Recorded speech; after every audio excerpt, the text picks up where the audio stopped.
እንደምን ሰነበታችሁ የፕሮግራማችን ተከታታዮች። ይህ የአገልግሎት ጉዞ በሚል ርዕስ በጂኤንቢ ሚኒስትሪ የተዘጋጀ የሚቀርብላችሁ ሳምንታዊ ፕሮግራም ነው። ፕሮግራሙን የማቀርብላችሁ ኤልያስ ዘውዴ ነኝ።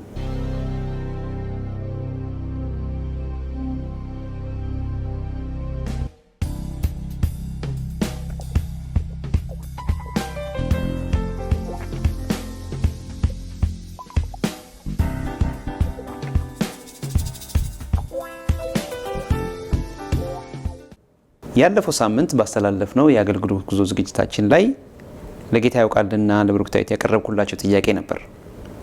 ብዙዎቻችሁ ምላሻቸውን ለማድመጥ እንደጓጓችሁ በፌስቡክ እና በኢሜይላችን ላይ ገልጻችሁልኛል። ምላሻቸውን ለዛሬ እንዲሆን የፈለኩት የዛሬው አገልግሎት ጉዞ ትረካችን በጌታ ያውቃልና በብሩክታዊት የአገልግሎት ተግዳሮቶች ዙሪያ ብቻ ላይ ያተኮረ ዝግጅት እንዲሆንልኝ ስለፈለኩ ነው። እና ስለዚህ ያው ምላሻቸውን ዛሬ አብረን እንከታተላለን።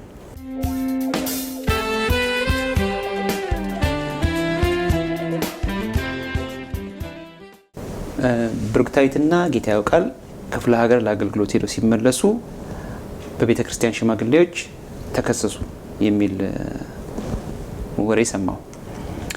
የተከሰሱበት ምክንያት ደግሞ ለአገልግሎት ሩቅ ቦታ ሲሄዱ መንገዱ ሩቅ ስለነበረና አውቶቡስ መንገድ ሲያደር እነሱ ሳይጋቡ አንድ ሆቴል ይዘው አብረው አድረዋል በሚል ይሄ ነበረ የተከሰሳችሁበት ምክንያት።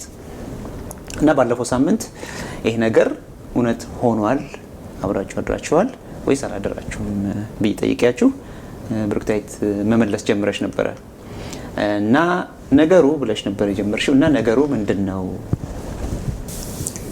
ነገሩማ እንደዚህ ነበረ። የአገልግሎታችን አድማስ እየሰፋ እያደገ ነበር ሄደው።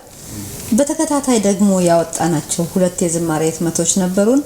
በመላው ሀገሪቱ እየተሰራጩ ነበርና ብዙ ሰዎች እያዳመጡት እየወደዱት ነበር። እና በዛን ጊዜ ባልሄድንባቸው ክፍለ ሀገርና በሄድንባቸው ክልሎች ሁሉ እየደጋገምን መሄድ ጀምረን ነበርና በነገራችን ላይ ከአዲስ አበባ ውጪ የምንሄድባቸው ቦታዎች በሙሉ ለቤተ ክርስቲያን ሳናሳውቅ መሄድ አንችልም ነበር። እና ታዲያ ወደ ኤልባቦር በድጋሚ ለአገልግሎት ተጠርተን በዛን ወቅት ስንሄድ አንደኛና ሁለተኛ የሚባሉ አውቶቡሶች ነበሩ። ማለት አንደኛው በሌሊት የሚነሳው ነው፣ ሁለተኛው ቀጥሎ ያለ ነው። እና በሌሊት የሚነሳውን አውቶቡስ ላይ ካልተሳፈርክ የግዴታ ጅማ ላይ ነው አውቶቡሱ አድሮ በነጋታው መጥቶ ይዞ የሚገባው። እና እኛ ደግሞ ጅማ ላይ በሚያድረው አውቶቡስ ላይ ነበር የተሳፈርነው። እንግዲህ በቤተ ክርስቲያን ለተከሰስንበት መነሻ የሆነው ነገር እዛ ጅማ ላይ በሚያድረው አውቶቡስ ተሳፍረን ስለነበረ ነው እኮ። ታዲያ አሁን ጥያቄው እኮ አብራችሁ ሆቴል ይዛችኋል ወይ? ምክንያቱም የተከሰሳችሁት አብረው አድረዋል ተብላችሁ ነው። የኔ ጥያቄ ምንድነው እኮ አብራችሁ ሆቴል ይዛችኋል ወይ? አብራችሁ አድራችኋል ወይ? እስቲ ጌታ ያውቃል። እስቲ ከኛ ጋር ለማገልገል ሌላም የተጋበዘ አገልጋይ ነበረ እና ቅድም እንዳለችው እኛ ጅማ ላይ የሚያድረውን ባስ ነበር ይዘን ሄድ ነው። ግን የጋበዘችን ቤተክርስቲያን ጅማ ላይ የምናድርበትን ሆቴል አሬንጅ ያደረገችው እሷ ናት እንጂ እኛ አይደለንም። ያኛኛ ምንም ገንዘብ ይሄን ያህል የለንም ለሆቴል ለመያዣ። ግን ምንድነው የተጋበዙት አገልጋይ የቀድሞው የኢትዮጵያ ወንጌላዊት ቤተክርስቲያን መካነ ኢየሱስ ፕሬዚዳንት፣ አሁንም የክብር ፕሬዚዳንት ናቸው፣ ቄስ ይተፋ ነበሩ። እና በጊዜው ቄስ ይተፋ የወንጌል ክፍል ኃላፊ ነበሩ።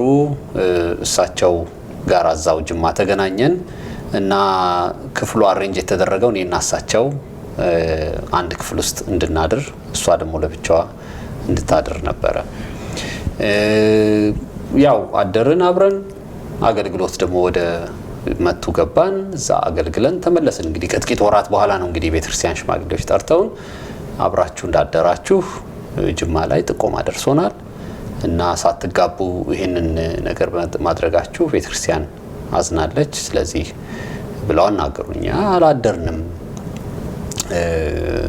ለመሆኑ ማን ይሄን ጥቆማ ያደረሳቸው? እና በሽማግሌዎች ፊት የሚከፈት ደብዳቤ ተብሎ ነው ይመጣልን።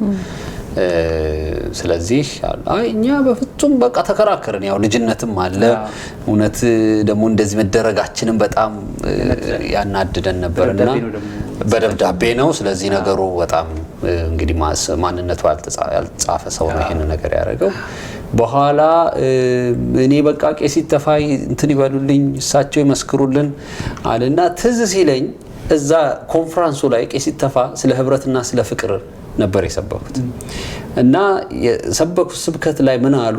እኔና ጌታ ያውቃል አሉ ከዚህ በፊት አብረን አድረን አናቅም፣ ጅማ ላይ ግን አብረን አንድ አልጋ ላይ ያደርን እና ለንተኛ ስንል ሁለታችንም ስለማንተዋወቅ ደናደር ተባብለን ጀርባ ለጀርባ ተሰባተን ተኛን። ጠዋት ስንነሳ ግን አንዳችን በጀርባ አንዳችን ፊታችንን ወደ አንዳችን አዙረን ነቃን። አብሮ በመኖር ራሱ አብሮ ህብረት በማድረግ ራሱ የሚፈጠር ፍቅር አለ ብለው ተናግረዋል። እኔ በቃችን እቺ ሁሉ ማን ይሰማኝ?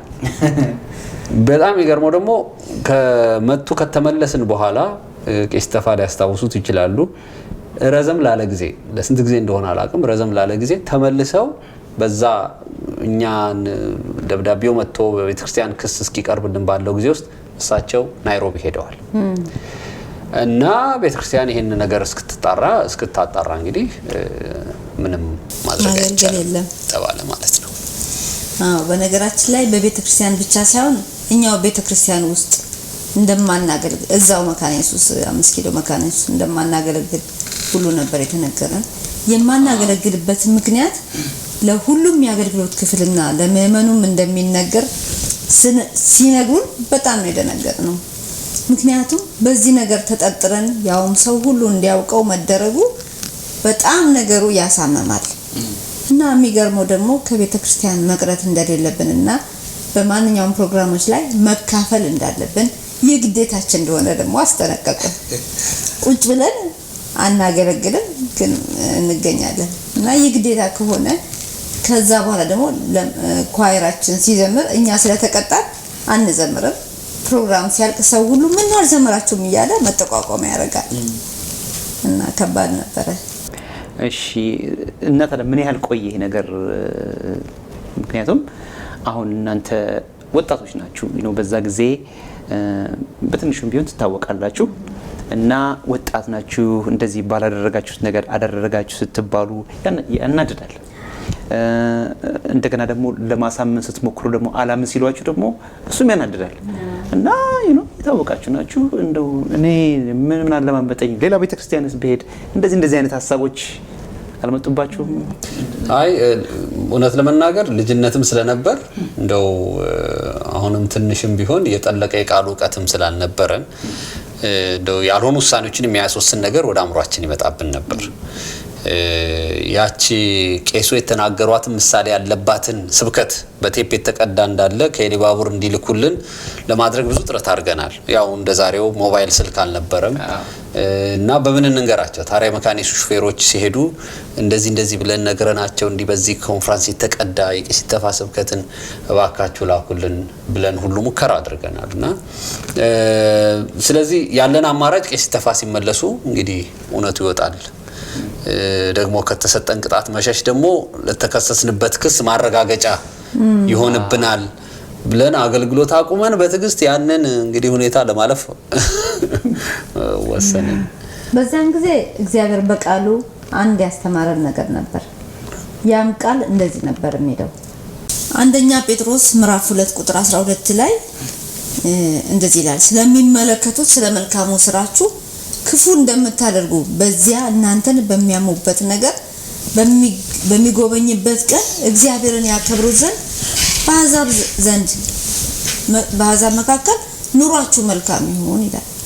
እንደገና አንደኛ ጴጥሮስ 3:16 ላይ በክርስቶስ ያለውን መልካሙን ኑሯችሁን የሚሳደቡ ሰዎች ክፉን እንደምታደርጉ በሚያሙበት ነገር እንዲያፍሩ በጎ ሕሊና ይኖራችሁ ይላል እና ስለዚህ ሰዎች በሚያሙን አፋቸው ልናሳፍራቸው የምንችለው በመልካም ኑሯችን ስንመላለስና በጎ ሕሊና ሲኖርን ብቻ ነው። አለበለዚያ ለስንቱ አስረድተህ ትዘልቃለህ። ስለዚህ የወሰድነው ምርጫ በመልካም ምስክርነት በሌሎች ዘንድ ምንም ተብለን በቃ ጸጥ ብለን ጸንቶ መጓዝ ነበር የመረጥነው። እና መጨረሻው ታዲያ ምን ሆነ? ቄሱ መጡ እና እንትናሉ አብረው አድረዋል ብሎ ተናገሩ ወይስ በዛው ቀረ? እንግዲህ ቅድም እንዳለችህ የአገልግሎት በሮች በሙሉ ቢዘጉብንም እኛ ተረጋግተን እንደማንኛውም ሰው መውጣት መግባት ቀጠልን። አልተሸሸግንም፣ አልተደበቅንም። አሉባልታና መንሾካሾኩ እየቀነሰ መጣ። ያው ነበረ እየቀነሰ መጣ። በአጋጣሚ ሆኖ ቄስ ይተፋ ከናይሮቢ ጉዟቸው ተመልሰው አሁን ወደ ሌላ ሀገር ሄደዋል እና እግዚአብሔር ታዲያ በዚህ መሀል አንዲት እናትን ከኛው ቤተክርስቲያን የነበረች እግዚአብሔር በቃ ይህንን ነገር በቃ በልህ እንድትነሳ አደረጋት እና ያቺ እናት ወይዘሮ አበባ ኃይለ ኢየሱስ ትባላለች። እኛ እትያ ነው ምንላት። እሷ ያው ወሬ እንደሆነ አውቃለሁ።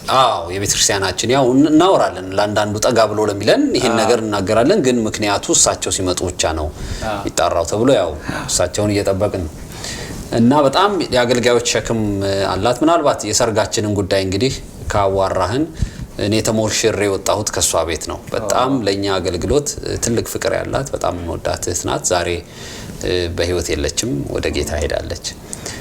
ታዲያ ይህን ጉዳይ በጣም ስላሳሰባት በራሷ አነሳሽነት ቄስ ይተፋ ቢሮአቸው የሚገኙበትን ጊዜ ጠብቃ ሄዳ ጠርታ አናገረቻቸው እና በጣም ቄሱ ገረማቸው።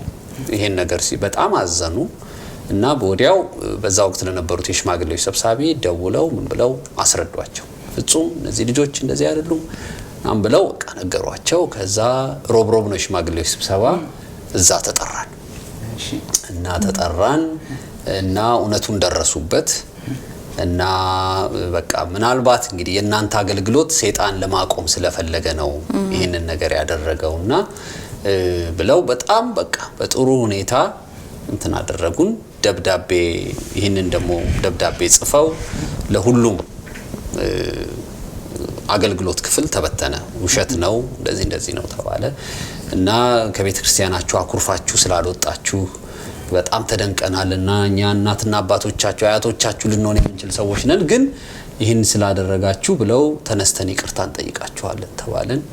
ተነስተው በእውነት እንትናቸው ትዝ ይለኛል እና ያቺ ነገርን እህትያ ምንላት ወይዘሮ አበባ እሷ በቃ ይሄ እርቅ ስለሚሆን ኬክ አምባሻ ምናምን ጋግራ ይዛ መጣ ነበር። በቃ አብራችሁ ብሉ ተባለ። ሻይ ተፈላ እና ያ የተጻፈብንም የአገልግሎት እገዳ ተነሳልን።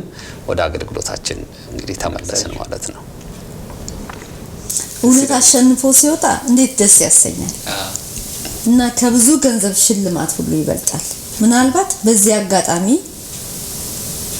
ባላደረጉት ነገር የሚከሰሱና ያልሆነውን ሁሉ እየተባሉ በትዳራቸው፣ በመስሪያ ቤታቸው፣ በቤተሰቦቻቸው ዘንድ የተገለሉትን የእውነት አምላክ ነገርን ሁሉ ይገልጽላቸዋልና እኔም በርቱ ለማለት እወዳለሁ።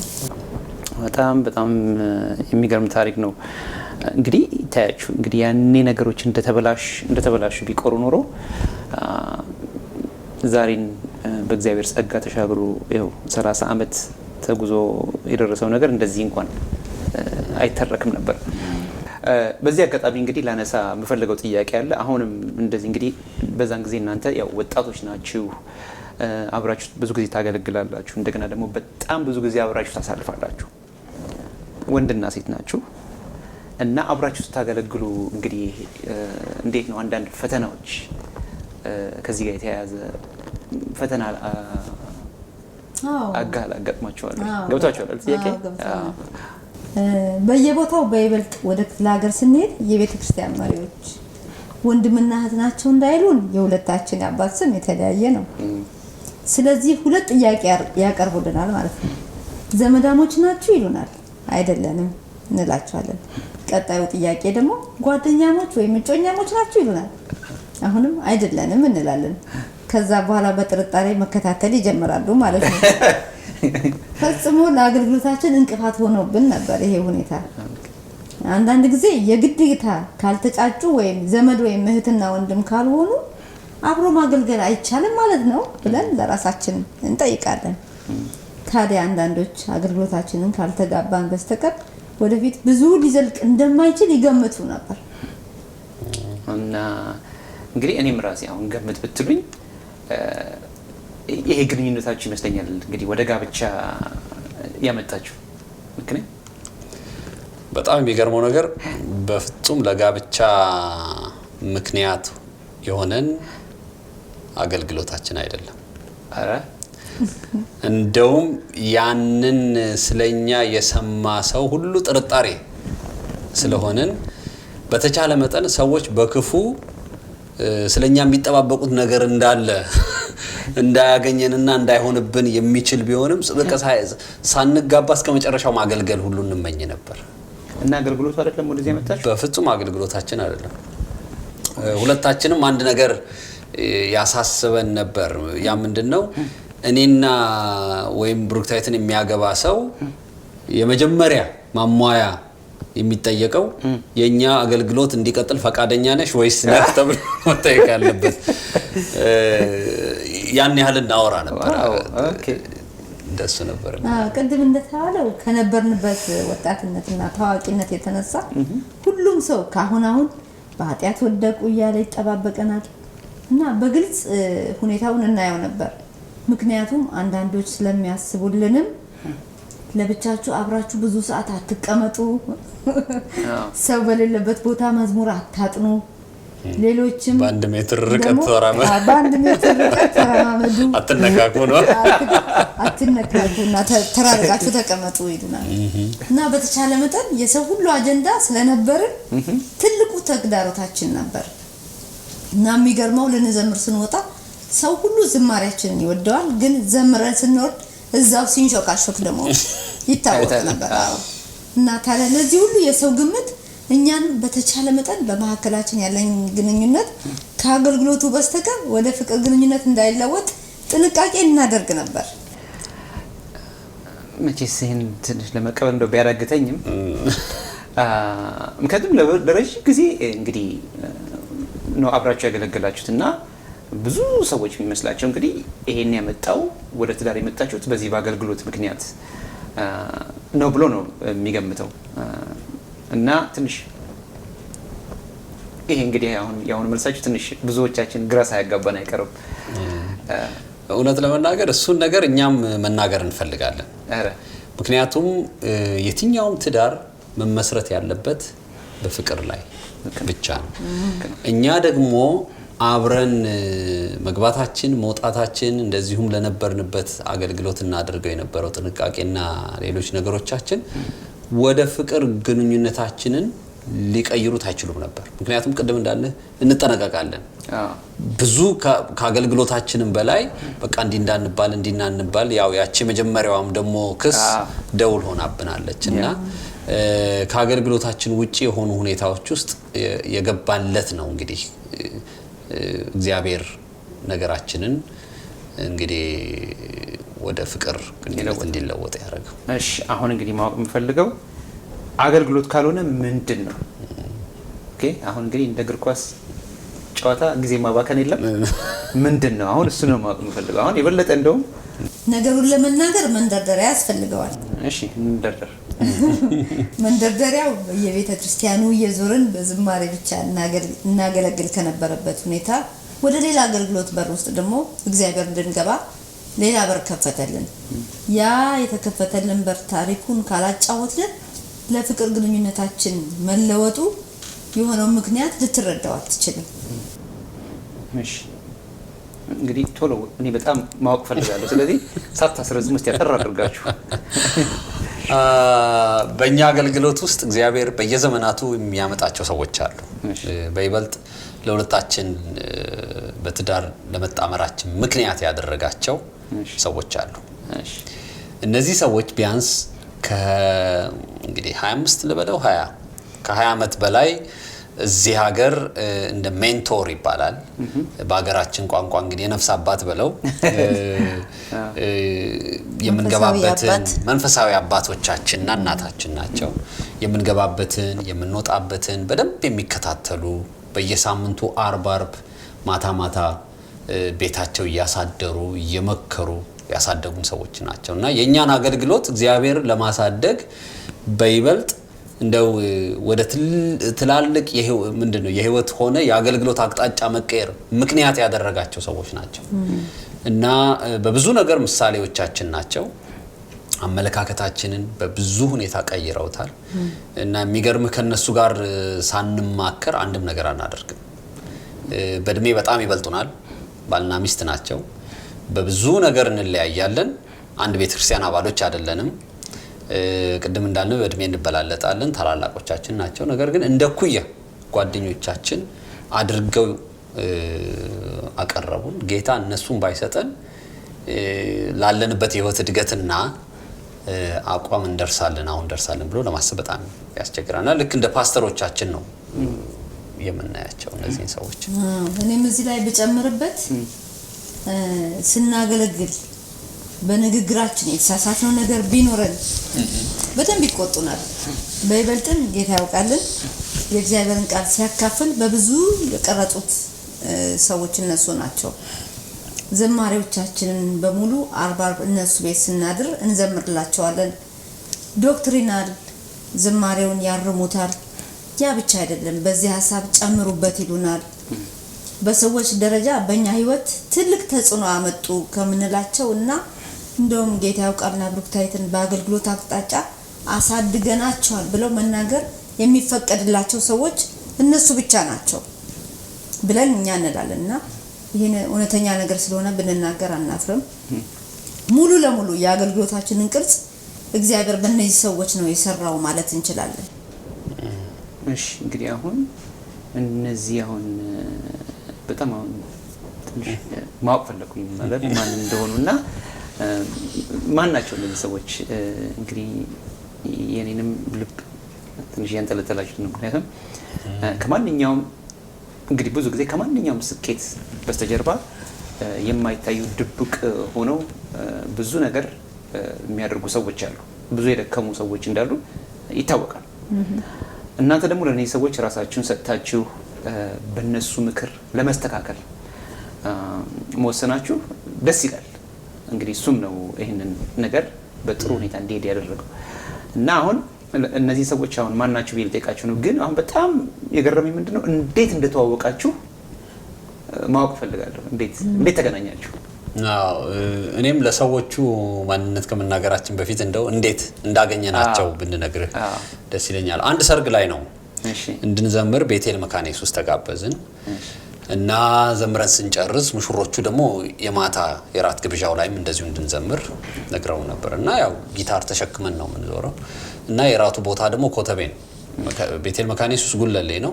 የራቱ ቦታ እንግዲህ ከጫፍ እስከ ጫፍ በለው እና መኪና እንደሚያሰናዱልን ነው የነገሩን እና ከሚዞቹን አንዱን ጠጋብዬ እንዴት ነው የታለ መኪና መስላይ በታክሲ ነው በቃ እንዳታረፍዱ ደግሞ መኪና ምንም ልናገኝ አልቻለም ምናም ብሎ በጣም ጋብዛው ማለት እና ባለመዘጋጀቱ ተናደን ሁለታችን ቆመን እናወራለን እና የሆኑ ባልና ሚስት መኪናቸው ውስጥ ቁጭ ብለው የሚሆነውን ነገር ያያሉ እና እኛም ከዛ ጠሩን።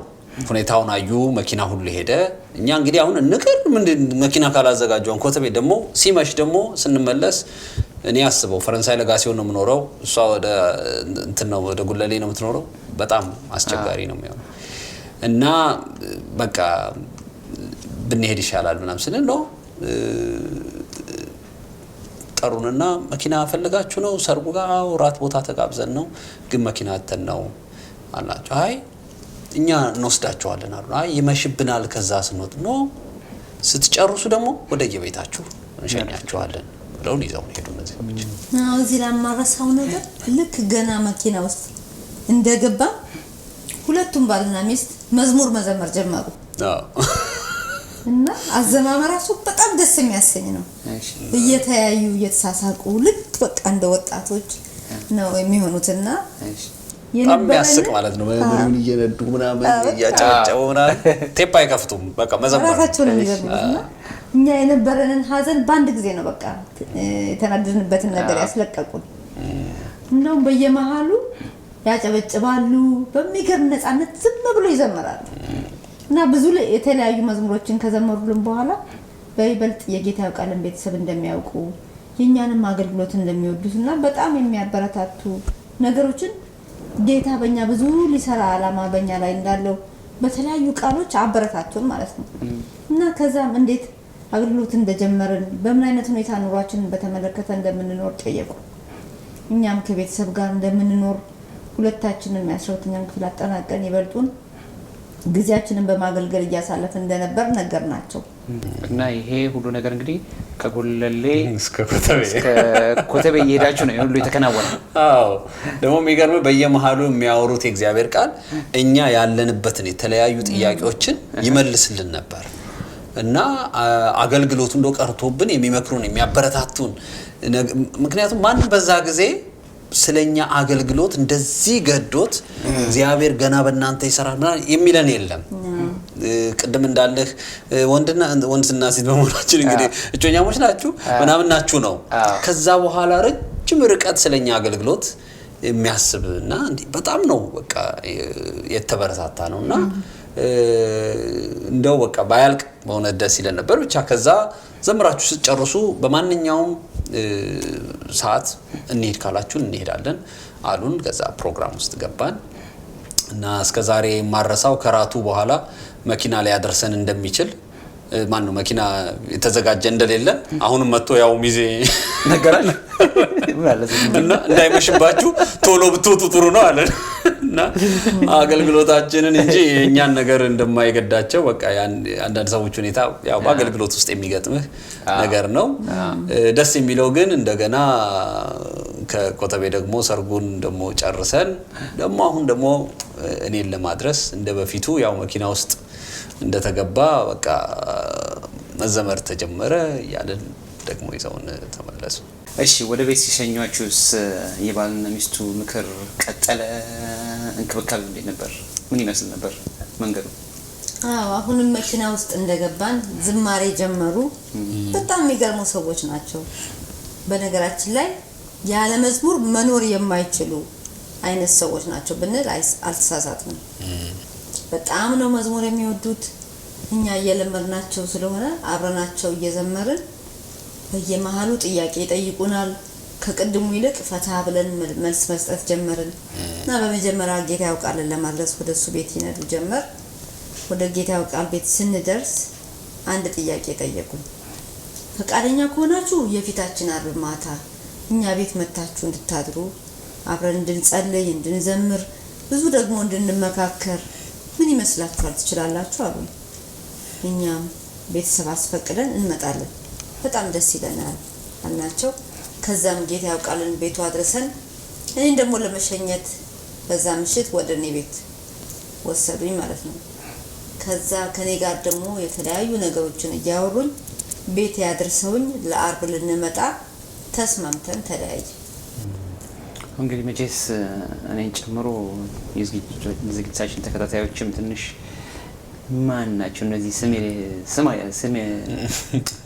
ስም የላቸውም እንዴ ሳይለው አይቀሩም እና ለመሆኑ በጌታ ያውቃልና በብርክታዊት ህይወትና አገልግሎት ውስጥ እንደዚህ ትልቅ ስፍራ ያላቸውና ይሄን ያህል ተጽዕኖ ያደረጉት ሰዎች እነማን ናቸው?